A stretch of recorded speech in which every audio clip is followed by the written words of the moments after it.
Irving, buenas noches. Hola María, buenas noches. Qué gusto tenerte por acá. Gracias por invitarme.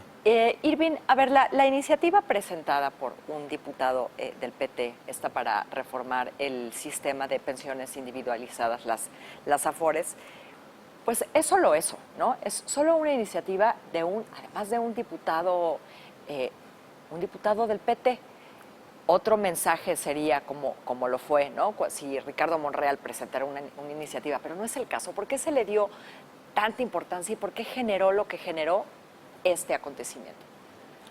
Mira, yo creo que esto se deriva un poco de justo lo que acabas de mencionar, de esta larga transición, ¿no? O sea, tenemos una transición que es exageradamente larga, 5 meses, en donde hay, por lo tanto, una serie de malos entendidos y serie de falta de comunicación en la cual no se refleja y la gente y los inversionistas, los mercados y en general los agentes económicos no pueden diferenciar exactamente de dónde viene. Si es de Morena, que va a ser gobierno, o el Morena partido, que está representado en el Congreso y que fue una coalición que ganó las elecciones, pero que hoy está conformada por distintos partidos, que tiene cada uno su agenda, cada uno su ideología, y que por lo tanto yo interpreto no deberíamos de ligar inmediatamente lo que dice un diputado del PT a los planes y los proyectos que ha prometido tener en puerta Andrés Manuel López Obrador y que los debería empezar a llevar a cabo a partir del sábado que viene, ¿no? O sea, podríamos decir que iniciativas individuales que tienen toda clase de intenciones, ¿no? Yo no sé cuál haya sido la intención de este diputado en particular, pero que pueden tener intenciones tan variables como querer salir en la televisión o querer destacar o presentar una iniciativa por presentar una iniciativa, están generando esto, Irving.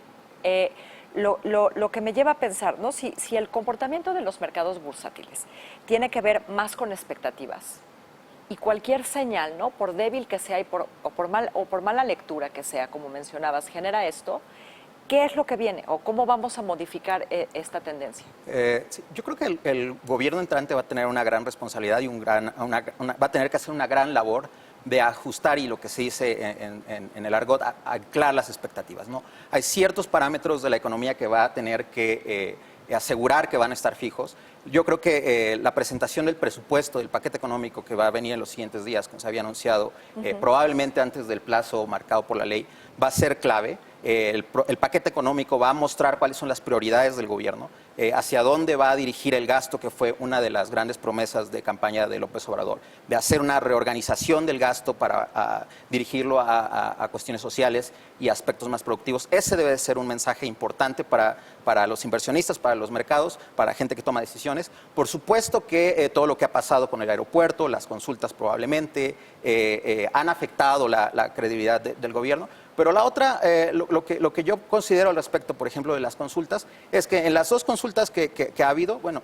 en realidad no hemos aprendido mucho, ¿no? O sea, no hemos tenido nada nuevo. Desde la campaña sabíamos que López Obrador estaba en contra del aeropuerto, entonces no debería de haber sido gran sorpresa que la consulta hubiera resultado como resultó al respecto al aeropuerto. Y sí vimos una caída en diversos indicadores, sobre todo en el tipo de cambio, por ejemplo, que era de esperarse. Entonces, ahora yo creo que el nuevo equipo económico va a tener una gran responsabilidad en poder fijar cuáles son las expectativas de los inversionistas. Una decía, el paquete económico va a ser clave. La otra yo creo que fue un grupo de señales que ha mandado, por ejemplo, la reunión que tuvieron ayer con las autoridades de transición de Hacienda, con personas del mundo financiero y con los senadores de Morena, para plantearles cuál es la agenda que trae el gobierno en el sentido de que no va a haber reformas como las que se habían salido a discusión en el Congreso.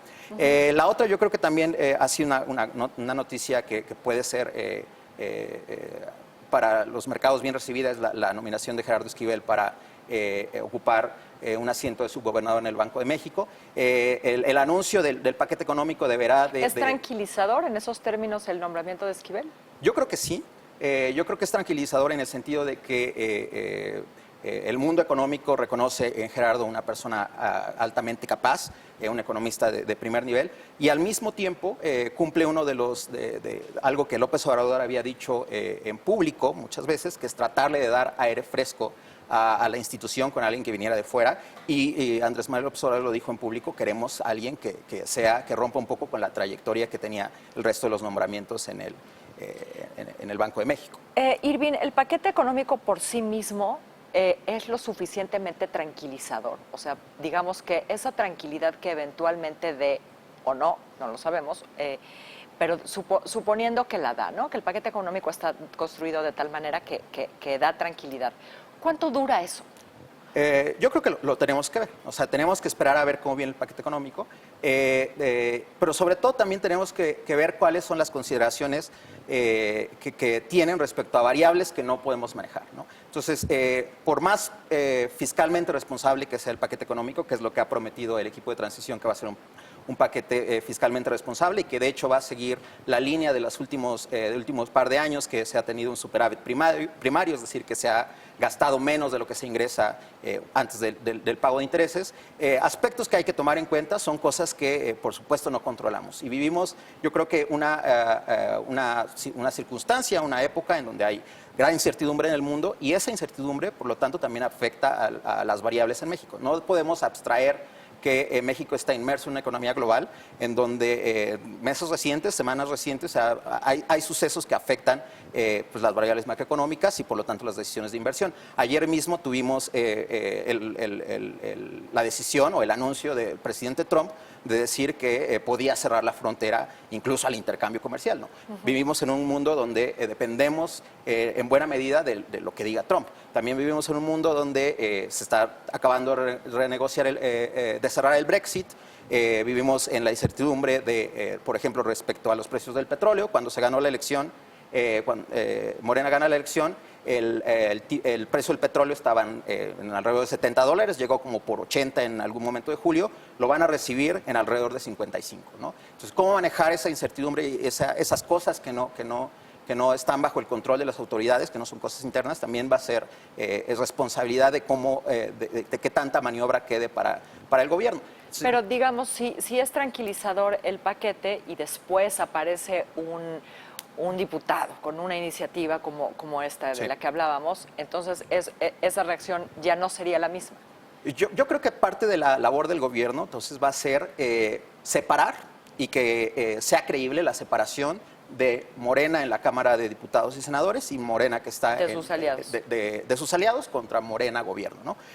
Cuentas separadas, ¿no? Debería ser así, ¿no? Y creo que está claro que es así, ¿no? A mí me parece que el análisis que a veces puede ser simplificador de un todopoderoso Andrés Manuel dictando lo que hacen sus senadores y diputados es eso, un análisis demasiado simplificador. Correcto, Irving. Bueno, y también hay algunas buenas noticias, ¿no? Por ejemplo, las que vienen del Fondo Monetario Internacional. Hay buenas noticias respecto al Fondo Monetario Internacional. Varias organizaciones internacionales han manifestado su confianza en la estructura de las instituciones mexicanas, en la solidez de las políticas fiscales, en la independencia del Banco de México. Esas políticas macroeconómicas y aspectos macroeconómicos que se han cuidado de forma correcta en los últimos años constituyen la base del posible éxito de políticas de reorganización del gasto que están planteadas que venían planteadas desde la campaña. Ahora, no hay que olvidar, y creo que este es un punto importante, de dónde venimos, ¿no? O sea, los compromisos que tiene López Obrador en términos del combate a la pobreza y demás, vienen en un contexto donde la pobreza en los últimos, digamos, 6 años se ha combatido con resultados magros. Hemos tenido pues, el ingreso, el poder adquisitivo del salario a la baja. Tenemos un contexto también de una deuda pública en alrededor del 40% del PIB, que se duplicó en los últimos, digamos, como 7 años. Entonces, venimos en un contexto macroeconómico no muy suave. Entonces, va a ser un año difícil.